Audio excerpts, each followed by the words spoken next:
우리나라 속담에 보면은 말에 대한 속담이 참 많습니다. 남말은 새가 듣고 반말은 쥐가 듣는다.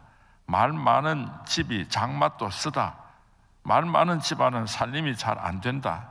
말 안 하면 귀신도 모른다. 말은 할수록 늘고 돼지는 할수록 준다. 말은 보태고 떡은 뗀다. 말은 해야 마시고 고기는 씹어야 마시다. 말이 많으면 쓸 말이 적다. 말 한마디로 천냥빚 갚는다 등등 우리나라 속담 가운데는 말에 대한 속담이 참 많이 있습니다. 그만큼 말이 중요하다는 뜻을 가지고 있는 것입니다. 일본의 에모토 미사루라고 하는 분이 물은 답을 알고 있다라고 하는 보고서를 썼습니다. 이 사람은 유명한 박사님인데 거기 보면은 아주 신기한 실험 결과들을 기록해 놓고 있습니다. 물에다가 글씨를 보여주거나 물에다가 말을 하거나 음성을 들려주고 그 물의 결정체를 촬영해 보았더니 각각 그 반응이 서로 다르게 나타났다고 하는 것입니다. 사랑합니다, 감사합니다, 고맙습니다 이런 좋은 말을 하고 나서 그 물을 촬영해 보니까 결정체가 육각형으로 그렇게 나란히 정렬되어 있더라는 것입니다. 참 아름답더라는 것입니다. 그런데 반면에 망할 놈, 죽여버릴 거야, 짜증나네 이런 나쁜 말을 하면서 물의 모양을 사진으로 찍어서 보니까 흉측한 결정체를 가지고 있더라고 하는 것입니다. 그것뿐만이 아닙니다. 베토벤의 운명곡 같은 그런 아름다운 곡들을 연주해주고 나서 그리고 물의 모양을 사진으로 찍어 보니까 그렇게 아름다운 모양을 하고 있더랍니다. 그런데 아주 좋지 못한 그런 시끄럽고 복잡한 요즘 젊은 사람들이 그런 음악 듣는 거 조심해야지 됩니다. 막 그런 음악을 틀어주고 나서 그 물의 결정체를 사진으로 찍어 보니까 아주 보기 흉하게 일그러져 있더라고 하는 것입니다. 참 신기한 현상이죠. 이처럼 의식이 없는 물도 말에 반응을 보인다고 한다면 우리 인간들에게서 이 말이 얼마나 소중한가 하는 것을 우리가 오늘 새벽에 다시 한번 생각해 보았으면 좋겠습니다. 한번 따라 하시기 바랍니다. 말하는 대로 됩니다. 말하는 대로 됩니다. 말은 하나님으로부터 시작된 것입니다. 하나님께서 이 세상을 창조하실 때 말씀으로 창조하셨습니다. 말에는 창조의 능력이 있습니다. 말에는 사람을 변화시키는 능력이 있습니다. 말은 환경을 바꾸는 능력이 있습니다. 말은 병을 고치는 치유의 능력이 있습니다. 말에는 생명을 주는 능력이 있습니다. 말로서 사랑의 마음을 전하고 말로서 상대방에게 용기와 기쁨을 주기도 합니다. 반면에 그 말에는 독이 있습니다. 사람을 넘어지기도 하고 깊은 상처를 입히기도 하고 좌절하기도 하고 낙심하기도 하고 그 말을 가지고 사람을 죽일 수도 있는 것입니다. 그래서 옛날부터 이 말을 가르쳐서 혈도라 그런 표현을 사용했던 것입니다. 하나님께서는 성경 말씀에 보면은 말에 대하여서 참 많이 언급하셨습니다. 구약 성경 말씀에서는 1750번이나 말을 이렇게 해라, 말을 이렇게 조심하라 그렇게 성경 말씀에 기록하고 있고 신약 성경 말씀에도 582번이나 말에 대해서 성경 말씀에 기록이 되어 있습니다. 말을 아끼는 자는 지식이 있다고 잠언에서 말씀하셨고 말이 많으면 허물을 면하기가 어렵다고 잠언 10장에서 말씀하셨고 듣기는 속히하되 말하기는 더디하라고 야고보서에서 말씀하고 있습니다. 심리학자들의 연구에 의하면 실제로 우리 사람들이 이 세상에 살아가는 생활 가운데서 3분의 2가 언어 생활이라고 합니다. 정말 그런 것 같습니다. 우리 인간들이 이 세상에 살아가는 동안에 하루의 모든 일들의 3분의 2가 언어로 이루어지고 있는 것입니다. 사업을 할 때도 언어가 중요합니다. 공부를 할 때도 언어가 중요합니다. 무슨 일을 하든지 이 말이라고 하는 것이 얼마나 중요한 역할을 하고 있는지 모릅니다.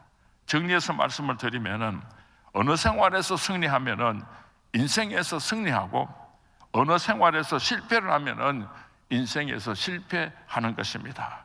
우리 성문의 모든 성도님들 좋은 말 많이 하고 복된 삶의 주인공들이 될 수 있기를 주님의 이름으로 축원을 드립니다. 주님의 이름으로 축원을 드립니다. 오늘 우리가 읽은 성경 말씀 민수기서 14장 12절 말씀을 우리가 잘 알고 있습니다. 이스라엘 백성들이 홍해를 건너와서 저 적과 꿀이 흐르는 가나안 땅을 정복하기 위해서는 저걸 알고 나를 알면 백전백승이라, 저 가나안 땅에는 어떤 사람들이 살고 있는가 그것을 알고 싶어서 각 지파에서 한 사람씩을 차출해가지고 12사람을 차출해가지고 40일 동안 가나안 땅을 정탐하고 오게 했습니다. 그래서 40일 후에 이 12명의 정탐꾼이 돌아와서 이스라엘 백성들 앞에서 그들이 보고 온 가나안 땅에 대하여서 보고하는 장면을 기록하고 있습니다. 여호수아와 갈렙은 적극적이고 긍정적인 보고를 했습니다. 그곳에 가서 보니까 과연 젖과 꿀이 흐르는 땅이었고 아름다운 땅이었습니다. 포도송이가 너무 커서 두 사람이 이렇게 메고 올 정도로 좋은 땅이었습니다. 기름진 땅이었습니다. 그 땅은 하나님께서 우리에게 허락하신 땅입니다. 우리가 올라가서 정복합시다 하고 참 얼마나 아름다운 보고를 했는지 모릅니다. 그런데 다른 10명의 정탐꾼은요, 정반대의 보고를 했습니다. 우리가 보고 온 땅은 메마른 땅이고 그곳에는 안악 자손들이 살고 있는데 우리는 그들과 비교하니까 메뚜기와 같이 초라하더라. 우리는 결단코 저 가나안 땅을 정복할 수가 없습니다 하고 보고를 하니까요, 이스라엘 백성들이 난리가 났어요. 보통 사람들은 긍정적인 보고보다도 부정적인 보고를 더 좋아하는 경향이 있습니다. 그래서 이스라엘 백성들이 하나님을 원망합니다. 난리가 났습니다.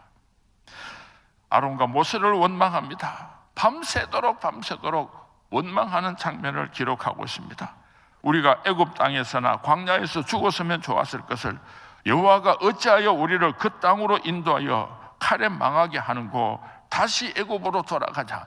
여러분, 애굽이 어디입니까? 400년 동안 종살이 하던 곳입니다. 가나안 땅에 들어가기 위해서 하나님께서 인도해 내셨는데 10명의 정탐꾼의 부정적인 보고를 듣고는요, 이스라엘 백성들이 여기서 죽는 것보다는 차라리 애굽으로 돌아가지, 노예로 돌아가자, 종으로 돌아가자. 이때 하나님께서 하신 말씀이 오늘 우리가 읽은 본문의 말씀입니다. 뜻을 생각하면서 다시 한번 봉독합니다. 26절에서 28절까지 말씀입니다. 시작. 여호와께서 모세와 아론에게 말씀하여 이르시되 나를 원망하는 이 악한 회중에게 내가 어느 때까지 참으랴. 이스라엘 자손이 나를 향하여 원망하는 바 그 원망하는 말을 내가 들었노라. 그들에게 이르기를 여호와의 말씀에 내 삶을 두고 맹세하노라. 너희 말이 내 귀에 들린 대로 내가 너희에게 행하리니. 오늘 본문 말씀에 보면은 28절 말씀에 하나님께서 내 삶을 두고 맹세하노라, 이런 참 무시무시한 표현을 하고 있습니다. 삶을 두고 맹세한다고 하는 말씀은 목숨을 걸고 이 말은 내가 지킬 것이다 라고 하는 뜻을 가지고 있습니다. 하나님께서 이 말씀만은 반드시 지키겠다는 강력한 의지를 갖고 계시는 것입니다. 하나님께서 이렇게 말씀하셨는데 누가 하나님의 말씀을 변경시키거나 방해할 수가 있겠습니까? 하나님의 말씀을 그냥 듣지 마시고 심각하게 들을 수 있었으면 좋겠습니다. 하나님께서 맹세하여 가로되 목숨을 걸고 하신 말씀이기 때문에 우리도 이 말씀을 받아들일 때에 목숨을 걸고 받아들여야 할 것입니다. 하나님은 어떤 말을 하든지 다 들으시는 하나님이십니다. 우리나라 속담에 낱말은 새가 듣고 반말은 쥐가 듣는다는 말이 있습니다. 이 속담의 의미는 모든 말에는 비밀이 없다는 뜻을 가지고 있습니다. 중요한 것은 사람이 듣는 것이 아니고 하나님께서 내가 하는 모든 말을 다 듣고 계신다고 하는 것입니다. 아니, 사람들은 듣지 못했다고 할지라도 하나님께서는 중심을 보시고 내 마음속에 있는 말들조차도 다 듣고 계신다고 하는 것입니다. 27절 말씀에 보면은 나를 원망하는 이 악한 회중에게 내가 어느 때까지 참으랴. 이스라엘 자손이 나를 향하여 원망하는 바 그 원망하는 말을 내가 들었노라. 이스라엘 백성들이 하나님을 원망하는 그 소리를 하나님께서 들으셨다고 분명히 말씀하고 있습니다. 하나님은 모든 말을 다 알아들으십니다. 원망하는 말만 들으시는 것이 아니라 감사하는 말도 듣고 계십니다. 중요한 이야기만 들으시는 것이 아니라 시시콜콜한 이야기까지도 하나님께서 다 귀 기울여 듣고 계신다는 것을 우리가 잊어서는 안 될 것입니다. 무의식 중에 흘러나오는 탄식과 한숨도 한마디도 빼놓지 않고 하나님께서 듣고 계시는 것입니다. 입으로 나오는 말만 하나님께서 들으시는 것이 아니라 우리 마음속에 있는 마음의 말도 하나님께서는 듣고 계십니다.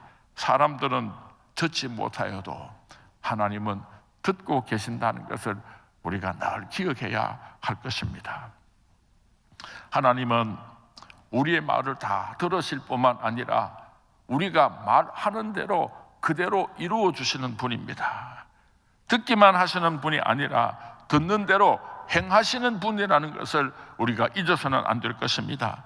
28절 말씀입니다. 그들에게 이르기를 여호와의 말씀에 내 삶을 두고 맹세하노라. 너희 말이 내 귀에 들린 대로 내가 너희에게 행하리니. 이스라엘 백성들이 하나님을 원망하면서 이렇게 말을 했습니다. 우리가 애굽 땅에서 죽었거나 이 땅에서 죽었으면 좋았을 것을, 우리가 애굽 땅에서 죽었거나 이 광야에서 죽었으면 좋았을 것을 그렇게 하나님을 불평했는데 하나님께서는 이스라엘 백성들의 그 불평하는 소리를 들으셨어요. 그래서 이스라엘 백성들이 광야에서 다 죽어버린 것입니다. 그 말한 대로. 이스라엘 백성들이 정말 광야에서 죽고 싶은 마음이 있었겠습니까? 말이 그렇다는 거지 살고 싶었을 것입니다. 살고 싶으니까 차라리 애굽으로 돌아가자, 살아야지 되지 않느냐, 그렇게 말을 했는데 하나님께서는 그 이스라엘 백성들의 불평하는 소리를 다 들으시고 그 말대로 행하여 주셨다는 것을 우리가 기억해야 할 것입니다. 잠언 6장 2절 말씀에 내 입의 말로 내가 얽혔으며 내 입의 말로 인하여 잡히게 되었느니라. 무슨 말씀인가 하면은 말이 내 인생을 얽어맨다는 뜻을 가지고 있습니다. 참 무서운 이야기입니다. 말하는 대로 되기 때문입니다. 우리가 하는 이 말 한마디, 이 한마디가 얼마나 위험하고 얼마나 중요한가 하는 것을 오늘 아침에 다시 한번 생각해 보았으면 좋겠습니다. 그렇다면 우리가 어떤 말을 해야지 되는가? 긍정적인 말을 해야지 됩니다. 민수기 13장 30절 이하에 보면은 여호수아와 갈렙은 우리가 능히 이길 수 있다고 말을 했습니다. 그런데 정탐꾼들은 우리가 싸워도 절대로 이길 수 없다는 부정적인 말을 했습니다. 그들은 우리보다 강하고 키도 더 크고 그들에 비하면 우리는 메뚜기와 같이 초라하다. 갈렙과 여호수아는 그들이 말한 대로 가나안 땅을 정복하는 주인공이 되었습니다. 다른 10명의 정탐꾼과 그들의 후손들은 광야에서 그들이 말한 대로 다 죽었습니다. 심리학자들의 연구하면은 하루에 우리 사람들이 5만 가지에서 6만 가지를 생각하면서 산다고 합니다. 참 복잡하게 살죠. 얼마나 많은 생각들을 매일처럼 하면서 살아가고 있는지 모릅니다. 그런데요, 대부분의 사람들이 5만 가지에서 6만 가지 생각을 하면서 사는데 그 가운데서 75%는 부정적인 생각을 하면서 살아간다고 하는 것입니다. 그러니까 말도 부정적일 수밖에 없는 것입니다. 안 된다. 큰일 났다. 아이고 죽겠다. 이제는 끝이다. 끝. 나는 더 이상 못 살겠다. 다 틀렸다. 이런 부정적인 생각과 말에 사로잡혀서 사는 사람은 그 생각대로 그 말대로 인생을 끝을 맺고 말 것입니다. 긍정적인 말을 하려고 하면은 우리에게 노력이 필요합니다. 할 수 있다. 하면 된다. 다시 해보자. 하나님께서 우리와 함께 하신다. 이런 말을 하게 되면은 저절로 우리 마음속에서 용기가 솟아나게 되고 하나님께서 그렇게 생각하고 그렇게 말하는 사람을 도와주실 줄로 믿습니다. 예수님께서 얼마나 긍정적인 말씀을 많이 하셨습니까? 마가복음 9장 23절에서는 할 수 있거든이 무슨 말이냐? 믿는 자에게는 능치 못할 일이 없느니라.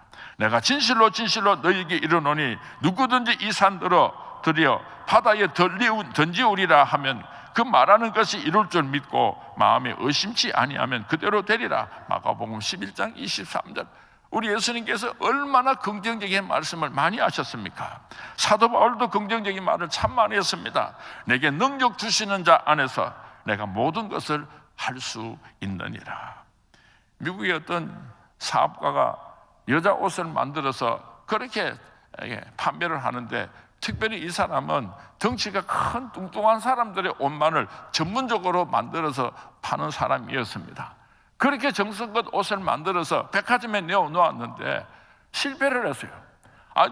덩치 큰 사람들이 옷을 입으니까 그 사이즈를 뭐라고 적었느냐면은 빅 사이즈, 더블 빅 사이즈 이렇게 표현을 해놨더니요, 아무도 사입지를 안 하는 거예요. 그래서 이 사장님이 고민을 하다가 그 빅 사이즈 하고 적어놓은 그 넷대를 다 떼버리고요, 퀸 사이즈, 여왕이 입는 옷, 이런 용어를 사용했더니요, 그렇게 뚱뚱한 사람들이 기분이 좋아서 다 사입어서 큰 부자가 되었다고 하는 재미있는 이야기가 있습니다. 똑같은 말인데 아가 다르고 어가 다르잖아요. 우리는 믿음의 말을 해야지 됩니다. 여호수아와 갈렙은 얼마나 위대한 믿음의 고백을 하고 있습니까? 민수기서 14장 8절에서 9절 말씀입니다. 여호수아와 갈렙이 어떻게 믿음의 말을 했는지 나의 신앙의 고백으로 우리 같이 한번 봉독하도록 하겠습니다. 시작. 여호와께서 우리를 기뻐하시면 우리를 그 땅으로 인도하여 들이시고 그 땅을 우리에게 주시리라. 이는 과연 젖과 꿀이 흐르는 땅이니라. 다만 여호와를 거역하지 말라. 또 그 땅 백성을 두려워하지 말라.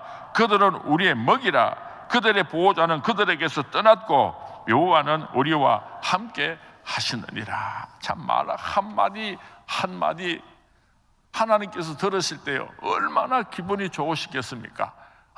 네 신앙 고백이 대단하구나. 너의 믿음이 대단하구나. 우리는 메뚜기와 같이 초라하다. 10명의 정탐꾼은 그렇게 보고를 했는데 저들은 우리의 먹이다, 저들은 우리의 밥이다. 얼마나 대단합니까? 우리도 매일처럼 말을 하면서 살아갈 때에 이런 믿음의 말을 하면서 살았으면 좋겠습니다. 하나님이 나를 사랑하십니다. 하나님께서는 나를 축복하십니다. 하나님께서 나를 도와주십니다. 하나님께서 나와 함께 하십니다. 나는 하나님의 복을 받은 사람입니다. 이렇게 믿음의 말을 할 때에 하나님께서 내 믿음대로 될지어다 그 기쁨으로 우리를 축복하여 주실 줄로 믿습니다. 또 어떤 말을 해야지 되는가 하면요, 감사의 말을 해야 돼요. 감사의 말을. 믿음의 사람은 믿음의 말을 할 뿐만 아니라 감사의 말도 할 줄 알아야지 됩니다. 감사의 말은 아무나 할 수 있는 것이 아닙니다. 믿음이 성숙한 사람이라야 감사의 말을 할 수가 있는 것입니다. 건강에 대해서 늘 감사하면서 살아가시기 바랍니다. 하나님 아버지 건강을 주셔서 감사합니다. 그러면 하나님께서 더 큰 건강을 지켜주실 것입니다. 사업과 직장에 대해서도 늘 감사할 수 있게 되기를 바랍니다. 하나님께서 우리 직장을, 우리 사업들을 지켜주시니 감사합니다. 그러면 하나님께서 그 감사를 받으시고 더 큰 축복으로 여러분의 사업들을 지켜주실 것입니다. 가정에서도 남편과 아내에 대해서, 자식에 대하여서 감사할 수 있게 되기를 바랍니다. 우리나라 사람들은 자식들을 얼마나 끔찍하게 사랑했는지 몰라요. 우리 부모님들의 자식 사랑은 이 세상 어느 나라보다도 더 끔찍합니다. 그런데 옛날에 가난하고 어렵게 살 때에 이 자식들이 환경이 좋지 않으니까 자꾸 오래 살지 못하고 병에 걸려서 죽고 뭐 사고 나서 죽고 이러니까 집집마다 어떻게 하면 이 자식이 안 죽고 그렇게 잘 자랄 수 있겠는가?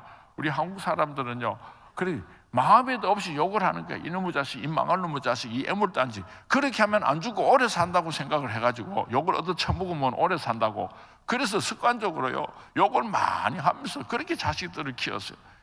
바보처럼 우리 한국 사람들은 잘못 살았던 거예요. 여러분 자녀들, 여러분 손자들요 매일처럼 축복해 주세요.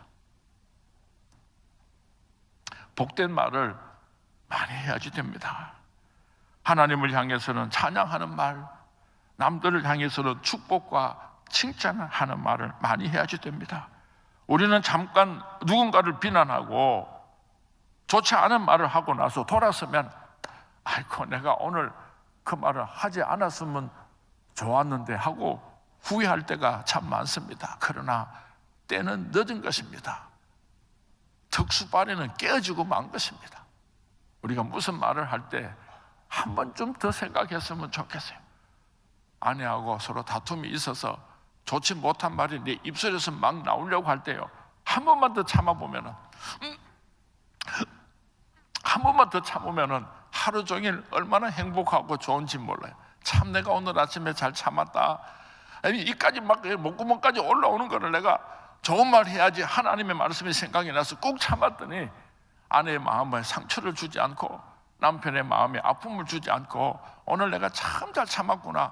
얼마나 행복한 삶을 살아갈 수가 있겠습니까? 축복하는 말, 칭찬하는 말은 절대로 후회하지 않습니다. 비난하는 말, 불평하는 말은 해놓고 나서 돌아서면 후회하지 않을 때가 한 번도 없습니다. 어떤 말을 하면 안 되는가? 더러운 말은 하면 안 됩니다. 에베소서 4장 29절 말씀에 무릇 더러운 말은 너희 입 밖에도 내지 말고 오직 덕을 세우는 데 소용되는 대로 선한 말을 하여 듣는 자들에게 은혜를 끼치게 하라. 더러운 말은 입 밖에도 내지 않았으면 좋겠습니다. 어떤 말이 더러운 말인가 하면은 나도 더러운 말 많이 할 줄 아는데 하면 또 내가 속아 넘어가는 거니까 내가 더러운 말 안 하랍니다. 더러운 말은 입 밖에도 내지 말라. 남의 용기를 꺾는 말은 우리가 조심해야지 됩니다. 전문가들도 아니면서 전문가보다도 더 전문적으로 비판하려고 할 때가 얼마나 많은지 몰라요. 진짜 권위자, 진짜 전문가들은 이제 말을 함부로 하지 않습니다. 쥐뿔도 모르면서요 얼마나 다른 사람에게 상처를 주고 용기를 꺾는 말을 함부로 하는지 몰라요. 중상모략하는 말, 욕설하는 말은 늘 삼가해야지 됩니다. 악의가 있는 말은, 거짓말은 우리가 매일처럼 조심하면서 살아야 할 것입니다. 얼마 전에 평창 올림픽이 열릴 때에 아마 제가 생각할 때 500m 결선인 것 같아요. 두 사람씩 나와가지고 막 열심히 스케이팅을 하는데 우리나라 사람이 9번째 나와서 스케이팅을 해서 그때까지 기록이 1등이었습니다. 이제 잘하면 금메달을 딸 수가 있는데 그 다음에 마지막 두 사람이 나와서 스케이팅을 하는데 그 가운데 일본 사람이 세계 기록을 가지고 있는데 예선 기록도 훨씬 더 좋았어요. 그래서 아주 조바심을 가지고 그렇게 그 TV를 쳐다보고 있는데 마지막 바퀴 한 바퀴를 남겨놓고 기록이 일본 사람이 우리 한국 사람보다도 조금 더 앞섰어요. 제가 얼마나 막 애가 탔던지요. 손가락을 딱 들고 넘어져! 이랬더니 일본 선수가 탁 넘어져 버렸어요. 그래서 우리나라 사람이 금메달을 땄는데 지금도 TV를 보면은 그 스케이팅 하는 그런 그 TV를 보면은요 늘 마음에 부끄럽고 죄송한 마음이 있어요. 괜히 내가 말 한마디면 넘어져! 이래가지고 일본 사람이 넘어져 버렸어요. 한번 따라 하시기 바랍니다. 말하는 대로 됩니다. 말하는 대로 됩니다. 오늘 아침에 내가 말 잘못했던 것 회개하면서 앞으로 내가 이런 말 하면서 살겠습니다 하고 하나님 앞에 약속드리는 새벽이 될 수 있기를 주님의 이름으로 축원을 드립니다. 주님의 이름으로 축원을 드립니다.